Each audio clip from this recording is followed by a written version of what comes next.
Let's talk about one of the most important mindset shifts for massage therapists. You can truly transform your massage practice by making one of the most important mindset shifts of all, learning to think like your clients. It's simply not enough to focus on your certifications, the ambiance of your practice, or even the techniques you use to help your clients.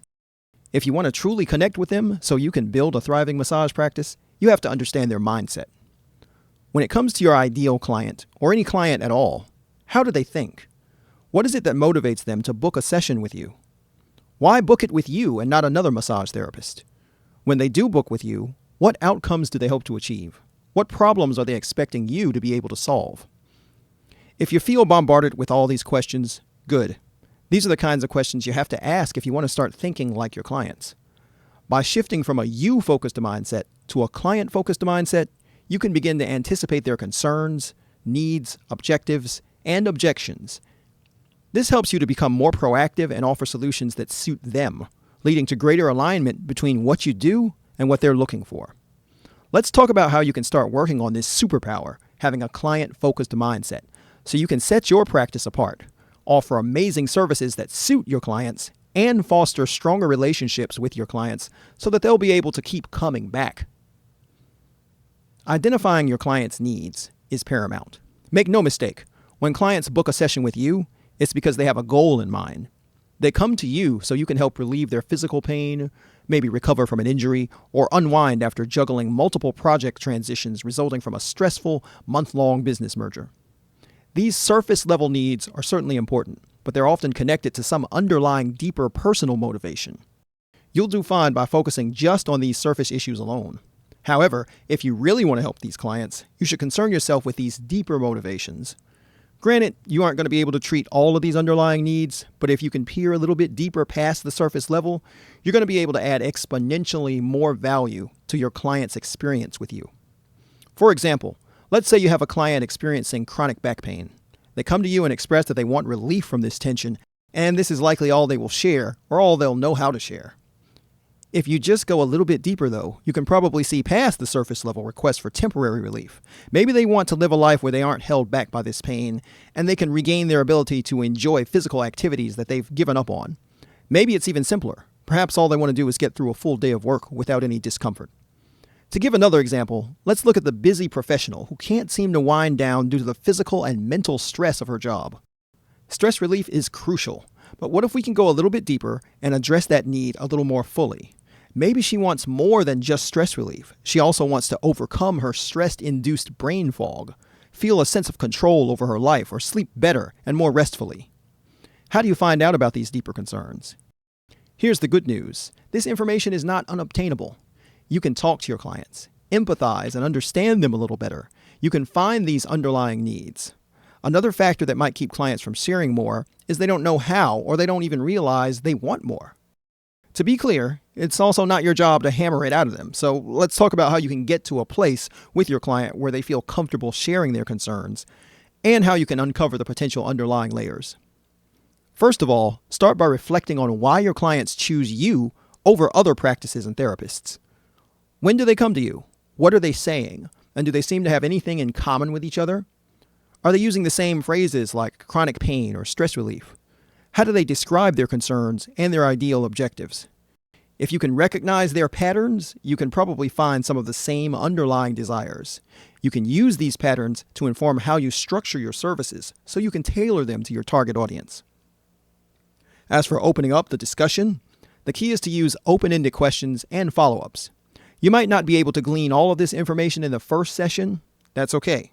Focus on listening and being empathetic and grow your relationship with the client. You can use questions like, what did you want to focus on today? Or what's the most important goal for you with this session? To take a page out of Michael Bungay Stanier's The Coaching Habit book, one technique you can use is to ask a simple yet powerful question. After your client has shared their concerns in full, go ahead and ask, and what else? What does this do? It actually helps to shift your client's mindset a little bit so they can think beyond the surface level concerns. You're on the right track if you get a response that starts with, well, now that I think about it. As for follow-up questions, you can ask, how did you feel after that last session? Then you can use their feedback to adjust your approach or ask more questions to find better ways to serve them. If you can get to these underlying concerns and long-term goals, you can offer services that address both to create happier, more satisfied clients. Think about anticipating your client concerns. Another area that can benefit from you better understanding your clients is to anticipate and address their concerns. Even the most enthusiastic clients might have concerns that keep them from booking a session with you or signing up for one of your service packages. The concern tends to be the same, with some common ones being affordability, skepticism about massage therapy in general, or logistical challenges like finding the right time slot in their busy schedules. That being said, there are ways to lessen the impact of these thoughts, as long as you can address them proactively and meet your clients where they are. This will be different from practice to practice, but you'll see some objections are more common than others. Let's cover a few of them. The first objection, affordability. Clients might not be ready to pay for massage therapy, especially as they might view it as a luxury rather than a necessity. To address this from one angle, you could make your pricing highly transparent and even explain the value your services provide. You might share that regular massage therapy has scores of benefits, including stress relief, injury prevention, and improving their overall well-being.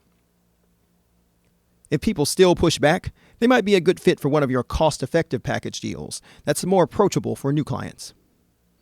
Objection number 2, skepticism. You will come across a lot of clients who are on the fence about massage therapy, especially if they express some sentiment to the effect of, "I'm really not sure it'll work for me." Acknowledge that they feel that way. But then feel free to share some content, client testimonials, case studies, data, articles, any instances where you've helped someone else in their position get awesome results. We talk about testimonials in many of our vlogs. And we do so because they are powerful tools with which you can build your business, make more sales, and overcome potential objections. Use them in your marketing, on social media, and anywhere else where people come across your brand.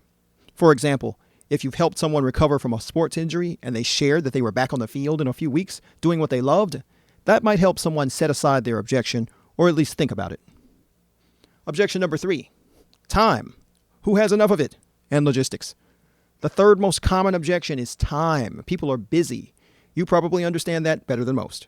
However, the fix for this one's pretty straightforward. Make it easy for busy professionals to book a session with you, even if it's just a shorter session. You might promote a 30-minute targeted massage for busy professionals to those who are short on time but still want the benefits of one of your sessions.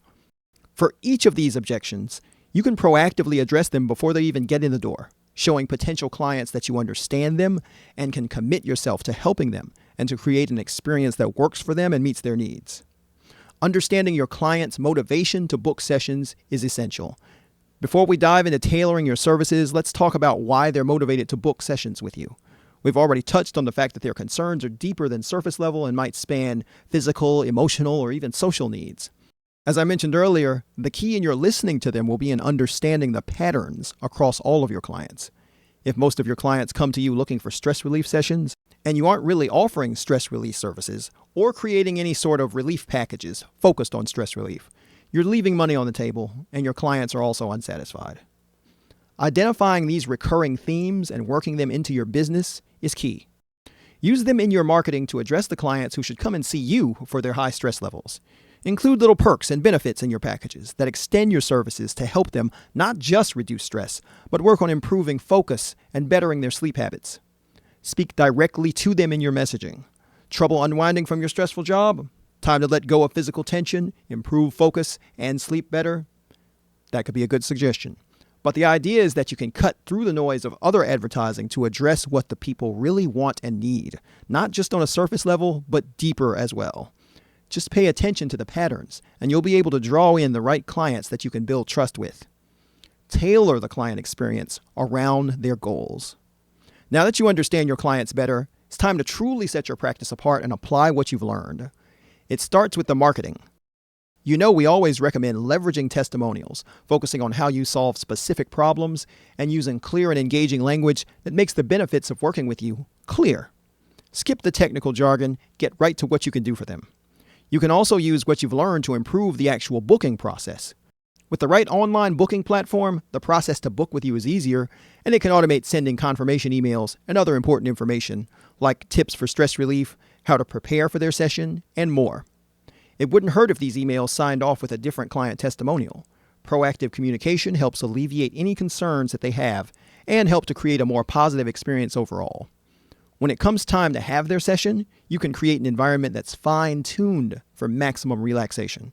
You might use calming music, essential oils, soft lighting, and other small touches to improve the ambiance so that when they arrive, they truly feel comfortable. Listen to any feedback you get from your clients and adjust accordingly to refine your environment. After that first session, and perhaps after every few sessions, send a brief email or a survey to check in on how they're doing, how they're feeling, and how they're progressing. This can help them feel like they're being cared for even when they're not at your practice, and you can use the feedback to improve your services across the board going forward.